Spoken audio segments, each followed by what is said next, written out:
So let's get down to the basics. How do you tell a good story? I mean, wouldn't it be great if you had the formula for it, you had the guidelines, it was no longer mysterious or mystical, that somehow you had the secret sauce? Well, you do have the secret sauce, and you already know how to tell a good story. You have been telling stories your entire life. It is what psychologists call an unconscious competency, like riding a bicycle or complaining. You do it all the time with your friends, over coffee, over dinner, in the hallway, in a parking lot, at a meeting. You are a storyteller, but you don't have an identity as a storyteller. And because you don't, sometimes you think falsely that you don't know how to tell a story, but you do. Even though you do, I'm going to take just a few minutes to clarify what the key elements are of what makes a good story. More of that in the book.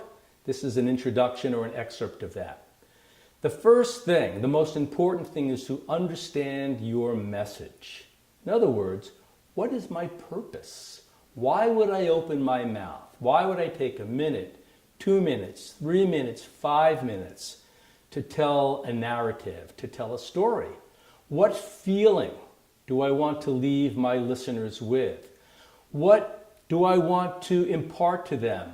What do I hope they experience as a result of me telling the story? So that's the first thing. When you know your purpose, the rest becomes easy. The second thing to consider is, what is the actual structure of a story?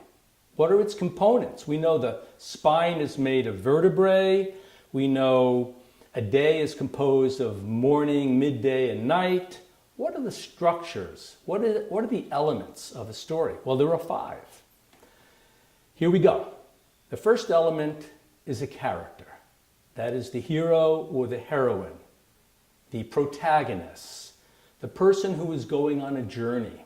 It could be you, if it's a personal story, or it could be someone else, like earlier in this series of videos I talked about Tevyev. He was the hero of the story.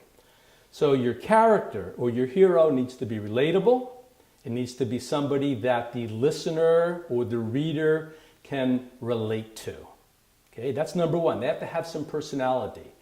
Number 2, there needs to be a setting. All stories take place somewhere.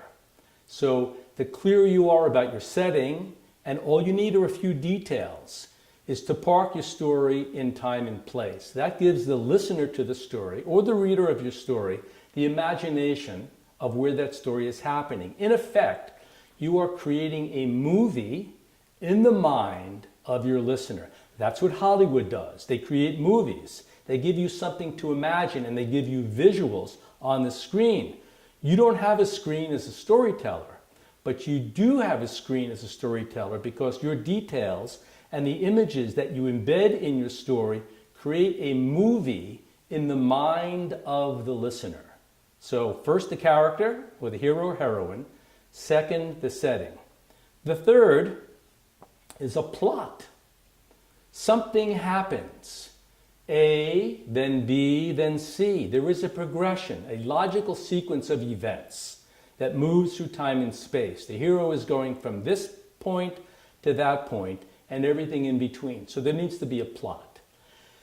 The fourth element of a good story is something that is all too often missed by amateur storytellers, and that is the description of, the amplification of, the obstacle.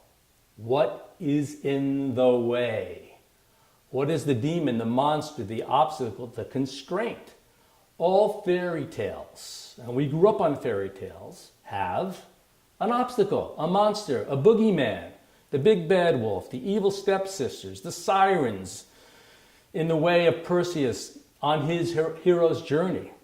So if you have a story to tell, be conscious of and be willing to actually give some space to air out and express what the actual obstacle is that the hero has to overcome. And the fifth and last element of the story is the resolution, the outcome. What happens? Sometimes called the happy ending, sometimes it might be an unhappy ending, but there's some kind of resolution. That's the purpose of the story. You or your hero is going on a journey, a hero's quest or a heroine's quest, to accomplish a goal and get past an obstacle in order to have some kind of meaningful outcome. What is that outcome? If you're aware of all 5 of those elements, the character, the setting, the plot, the obstacle, and the resolution or the outcome, you've got the 5 main elements of a story, and the rest is just going to require some practice.